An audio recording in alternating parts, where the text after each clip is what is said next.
Greetings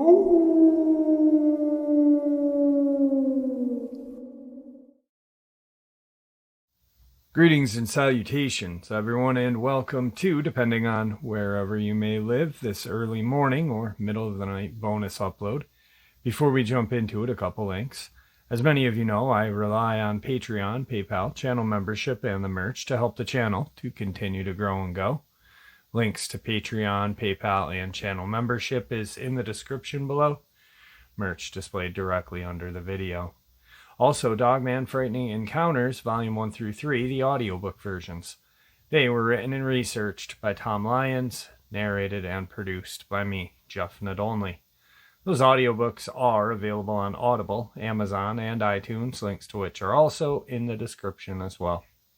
And finally, last but definitely not least, if you'd really like to help support the channel to continue to grow and go, simply subscribe. It doesn't cost a cent. Click that like button, takes half a second. If you don't want to miss out on any of the informative uploads I put out daily, click that bell icon, and folks, please leave a comment. Why? Well, because all of these things really do help the channel to continue to grow and go. And yes, folks, they really do matter. Now, everyone, I have taken far too much of your time. Let's jump into this middle of the night or early morning bonus upload, shall we? Now, as we've all discussed, the L.B.L has multiple accounts of Dogman. Many encounters have been added on, speculated, yada yada. There's the family of 4 that were brutally slain in the 80s. Then there was the bow hunter in the 90s. There was Jan Thompson, I believe her last name is, who reported on a family encounter that she had, I believe in the 70s, with her cousins. Her male cousin was on a dirt bike and a dogman chased him through the woods all the way to their home, and the kids all hid inside as this creature attacked the side of the house. Finally stopping only when the parents got home or the mom got home. Many Bigfoot encounters or sightings. So it's pretty intense out there with these cryptids. Then there's the stories of the Vampire Hotel, the California Hotel, the bunkers that no longer exist out there, even though some people will say they do on their shows. But according to Tim Baker, who is Coonbo, as you guys know, they don't. And they weren't designed to hunt a dogman or the beast of L.B.L. They were used for, I believe, training excursions. Maybe not even that, but speculation and the rumor mill has, made it almost word, one person makes a rumor up and the next time another person, adds on to it. We've all seen it in high school, and unfortunately it happens in this community. So there's a ton of cemeteries out there. But not only is there creatures and just a bunch of weird stuff, there's a lot of paranormal activity out there. And that is what we're going to discuss today. In small towns, stories spread like wildfire, and when those stories carry a wicked or spooky twist, it's not shocking that those creepy tales become legend. Our corner of the world is no different.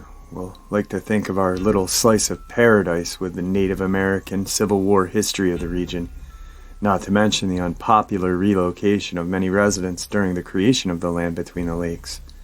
It's no surprise that a few eyebrow-raising stories have been spun. If you add these historic events to the legend of the Beast of L.B.L, the Phantom Trucker, the Vampire Hotel, and countless cemeteries tucked in the hills of the L.B.L. It becomes a haven for the creepy and weird. In a recent conversation, several stories were told to create a buzz to investigate these unexplained things more thoroughly. First account is one that can be easily explained if our source was not so convincing in its telling. In the summer of 2009, a friend was traveling on a country road late at night to her parents' house when a light began to follow her. It looked just like a motorcycle light, she recalls. One second it would be right behind my car, almost on my bumper. Another second it would be a mile back. Then it would be on my bumper again and simply disappear. The phenomenon continued for about 10 miles before our source was able to receive a cell phone signal and call her dad, who agreed to meet her in the yard with his gun. As I rounded the curve to my parents' house, the light was right behind my car. I was scared whoever or whatever it was would follow me into the driveway. But when I pulled into the yard and looked, nothing was there. It was dead silence. The story didn't take place in L.B.L, but certainly sets the scene for what happened a few months later in October of 2009. The same source and her friend was traveling on 6880 late one evening heading west. About midway through the park, an eerie similar light appeared, as did the overwhelming sense of urgency to get out of the L.B.L. I didn't want to say anything because no one except my dad believed me the first time. I also knew if she freaked out, I would too. But she sensed my fear and asked what was wrong with me, so I told her. But it was so strange, as soon as we crossed the bridge, the creepy feeling I experienced disappeared, as well as the light. While our source's friend claims to have only seen the light on straight stretches, indicating the car's lights had disappeared when the two girls were going around a curve, the source is adamant about the lights being otherworldly. Further testament to her story, the next day I went to work and was still a little unnerved about what had happened. I began to tell a coworker about the strangest thing that happened to me in the L.B.L. when he interrupted me and asked, "Did a strange light follow you?" When I confirmed my response with our story, he looked at me with a very grave look on his face. "It's the Phantom Trucker. I've seen it too." While the stories of the Phantom Trucker seem to differ between being focused on 6880 and the trace, the premise is the same. A truck driver was allegedly killed in an accident, and now his ghostly truck follows patrons through the land between the lakes at night, but disappears before leaving the park. Have you seen those lights? The second story comes from a very trustworthy source, a man familiar with the area and its folklore. Having disregarded all of the scary stories, he had camped in the area many times and was unconcerned with what might be hiding out in the shadows. On this particular night, his opinion changed. He and his friends decided to camp on the northeast side of the L.B.L, on the bank of Lake Barclay. He and his wife pitched their tent up on a hill while his friends made camp on the shore about 30 feet below. As night fell and darkness came over the campground, our source began to feel an overwhelming sense of dread and urgency to move his tent. He described this experience as though someone was watching him, or at least he wasn't alone.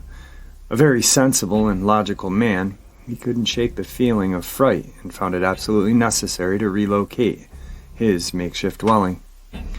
Some may brush these feelings off as par for the course while backcountry camping. After all, being completely outside of your element can put anyone on edge. But the stories don't end with this one. Our source tells us that his friends returned to the same location sometime later, built a campfire. These are good, God-fearing, church-going people. I don't think they'd be scared about this story if they didn't fully believe what had happened was real, he says. During this campfire, all three at once became overwhelmed with a very sinister sensation. One began to cry. The others turned to look in the darkness and saw a face peering back at them. As quickly as they could, they left the area and never went back.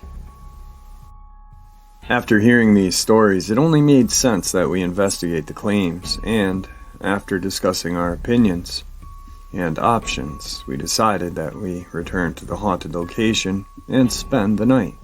Prior to our excursion, we did a little research on what we may find during our upcoming night at the park. Well known to those who frequent the area are stories of the beast of the L.B.L. Everyone seems to know someone who knows someone who has seen it, but first-hand accounts seem to be scarce. As far back as Native American settlers, tales have been told of a wolf-like Dogman creature that walks on two legs. Legend has it that this ferocious creature would terrorize farm animals and leave them annihilated in barnyards as terrified farmers watched from behind their curtains. There's also a sad story circulating that in the 80s a whole family of campers was violently eaten at the campground, but the government and the powers that be supposedly chose not to tell the story for fear it would ruin the upcoming tourist season. Stories such as these seem to riddle every tourist-based town and appear to be told simply as fodder for scaring vacationers unfamiliar with the truth. Regardless whether or not the beast exists, the stories are enough to make your hair stand on end and question howls in the night. The land between the lake area also contains an abandoned structure known as Vampire Hotel, which many believe was a meeting ground of the Murray, Kentucky-based vampire clan, which was led by Roderick Farrell. Farrell claimed to be a 500-year-old vampire called Vesigo, and murdered a couple in Florida before being captured and sent to prison. While we believe the association of Farrell and the Vampire Hotel is just rumor, it still adds a macabre undertone to the history of the grounds. Being an area uninhabited by humans, the land between the lakes is obviously home to creepy noises and red eyes in the dark. While these can be explained away by numerous animals that dwell in the forest, some say the L.B.L. is also home to strange omens and the paranormal. It is said that if you see a group of white-tailed deer, you should go the opposite direction, as they are warning you of danger. Some Civil War soldiers haunt these grounds, as do former slaves who are angry about the injustice dealt to them. Other tell tales of those whose graves were flooded in effort to make the two Great Lakes. They say this unkind history has bred a negative energy that lurks within the woods. Knowing we may experience the unexplained, we set out at night joking that we hoped we would not be eaten by bear. Bear do not inhabit this area deep down. We all hoped ghosts didn't either. Our source for disturbing camping stories led us directly to the location of their campsite. Upon entering the area, things seemed to be positively normal. Birds were singing, the breeze was blowing, the sun was reflecting off the little inlet in front of us. One would say this was a perfect location for night outdoors. After our guide retold his particular story and left us in the woods, we set up camp and began to explore. We ventured into the area that is normally covered with several feet of water, but was settling into a winter pool. We found the dirt surface with animal tracks and footprints. Since it had been a while since we had any precipitation, the footprints had almost turned to concrete in the mud. Then we saw the biggest footprint we'd ever seen. As someone with large feet, I'd say this print was huge. It was several inches longer than my own foot, and had a large big toe that just jutted out to the side. Was this a prank previous campers had created, leaving an eerie print in the mud, or is a Sasquatch alive and well in the L.B.L? Next, we went in search of a cemetery that supposedly to be at the top of the nearby hill, or, as I would like to call it, a mountain. It was, without a doubt, the steepest hill I've ever climbed. I was hoping a ghost would be hanging out waiting for us when we got there, just for all the effort. But we never located that cemetery. All we found were remains of an old home place, but it left a little to be concerned about. We did hear a strange buzzing noise that stopped us in our tracks, but a friend pointed out the strange noise was mosquitoes, and they were flying above us. Looking up in the sky, we saw bats around eating the dear insect friends. I admit, hearing an unidentified noise on a ghost hunt was a bit uncomfortable. It seems the mind can create whatever it wants when your adrenaline is pumping.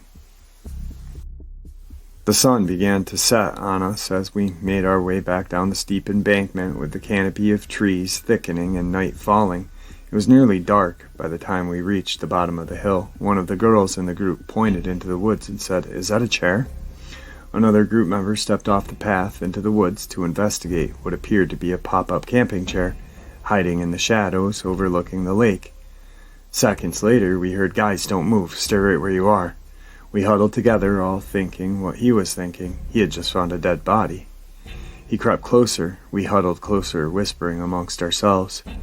With our campsite within sight, my first reaction was thinking I'd have to come back the next day for my tent, because there's no way I'm spending a second in the woods where a dead body had been. The moments were tense, and we waited. Suddenly our friend began to laugh. At first we thought he'd been playing a joke on us, but it turns out he had really been as scared as we were. Only instead of finding a corpse he thought he saw, he found a camping chair that had been modified into a porta-toilet. Previous campers had left us their gift. We all laughed at the absurdity of what our imaginations had produced, and our own ability to scare ourselves silly. Night came without incident. We made s'mores, talked about life, stoked the fire. Occasional strange noises would cause us to shine the flashlight into the darkness, but no ghosts ever materialized to identify themselves. At one point, members of the party began to discuss a possible trip to other strange locations within the L.B.L, but not everyone was comfortable with that idea. So we remained around the fire, hoping, or not hoping, something scary would happen. At around 1 a.m, the dogs we brought began to act funny.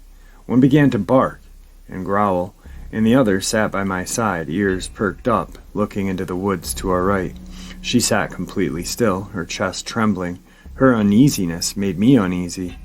The dogs calmed down after a few minutes, and I began to snap pictures into the darkness around us. Nothing showed up on the camera at sight, but further investigation, looking at the negatives, revealed several orbs within the view. Some may say orbs were merely dust or bugs, but I present the following argument. It was incredibly dusty that evening. It hadn't rained for quite some time, and everything had a dirty film across it. If it was so dusty, then why did each snapshot have 1 to 5 orbs in it? Shouldn't there be millions? As for bugs, these photos were snapped late at night, on a night when it's very cold, temperatures bordering freezing. I don't recall ever swatting a bug away from me, and in the photos in question, they are all centralized in one location, not flying around in random spots like bugs would. I find the whole thing questionable. Would a professional ghost hunter debunk this? They could, I believe. Given the elements in nature, the light, there is no logical way to explain the lack of dust particles and the cluster of orbs in my photographs. Finally, the time for us to go to bed came. We agreed it was far too cold for ghosts to be out anyway. As the campers got quiet, a coworker and I listened to the night. Every few minutes, we'd nudge each other and whisper, "What was that?" It almost became funny at the time. Past a buck rubbing its antlers on a tree, a bobcat crying in the night, a hawk, a coyote. We identified the unknown noises, and then one would say, "I'm glad we identified that sound." Even the strangest noise seemed comforting when you could identify what was making it. That is, until we heard a pterodactyl. Until the day I die, I will insist that the spine-chilling scream/roar we heard was a dinosaur and not something otherworldly. You may now commence spreading the legend of the pterodactyl of the L.B.L. The night began to fade to dawn, and we were resting soundly in our tent, knowing we had made it through the night without being scared to death by something supernatural. There's a peaceful calm on Lake Barclay. The sun began to rise, and with snores of friends filling the air, I achieved what normally eludes me while camping: deep sleep. Then the strangest thing happened. The ground trembled and something thundered past our tent through our campsite. We all jolted awake from our false sense of security. I ended up in a tornado drill position with my hands over my head, thinking we were going to die. We were all breathless, blinking at each other in the morning. All said and done, I wish I had been braver on the camping trip and really investigated the paranormal claims between the land between the lakes, but that's easy to say now that I'm not out in the woods. Was our campsite haunted? I honestly don't know, having camped in the land between the lakes over a dozen times. I have to say it's a wonderful place. I've never felt scared or threatened. Sure, there are noises that are unexplained, but I don't think evil looters behind every tree. I do believe, however, with such rich history, anything is possible, and if something paranormal is there and wants to be seen, it will let us know. But some things simply don't need to be stirred up. What rests beyond the woods in the dark shadows is anyone's guess. But if you go looking for it, you may find something you don't want to find, or it may find you. So, reading that article, I kind of got a couple of things that just popped into my head that I've thought over time. That the L.B.L. is obviously very rich with history. The Native American lore of the wolf shapeshifter, the slaves, and the Civil War soldiers who died in the area.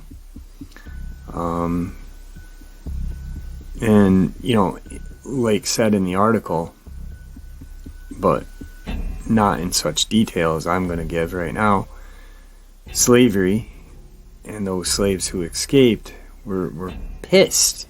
They're pissed and had every right to be, and vengeful and angry, and died out there, probably alone, cold, hungry, hurt, sad, pissed, and a vengeful spirit may have been produced, or many, Civil War soldiers dying, young men.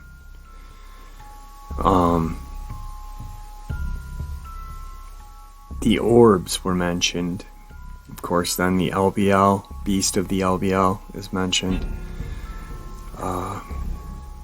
Donald Coleman Jr., who lives out that way on Lake Barclay, he has mentioned reptilians, as well as Dogman, Bigfoot, the cemeteries. For some reason, like Skinwalker Ranch, I really have a sneaky feeling that there are some portals in the L.B.L, and I think it's rich with them. And because, just like Skinwalker Ranch, you've got paranormal, you've got ghost sightings, you've got cryptid sightings, you've got UFO sightings, you've got orb sightings, you've got this sighting and that sighting. Same as the L.B.L. So, is it rich with these portals and creepy history and vengeful ghosts of slaves, Native Americans, Civil War soldiers? People have been murdered out there, not just the people that were attacked by the L.B.L beast, but people who were just murdered out there in general. Something really, I don't know. The place has something, and it has something that's very, very scary, but it's kind of hard to, you look at pictures of the L.B.L, and it's absolutely gorgeous. And I'm, looking forward to going there and a couple other places. But when you're there, you're looking at this beautiful scenery, but you've got to always have in the back of your mind all of the things, ghosts. I hate the word ghosts. Paranormal specters, or whatever the hell you want to call them. who knows? Maybe even out of these portals, demons are coming. You know, there's been accounts that people have said they've seen demons that look like dogmen. You know, we really don't know until the scientific proof is right there in the pudding. All right, folks, I hope you all enjoyed this early morning or middle of the night bonus upload as much as I enjoyed sharing it with you. I'd like to thank you all for supporting the channel.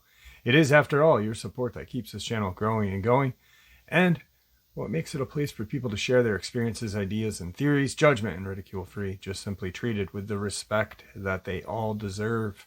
Thank you.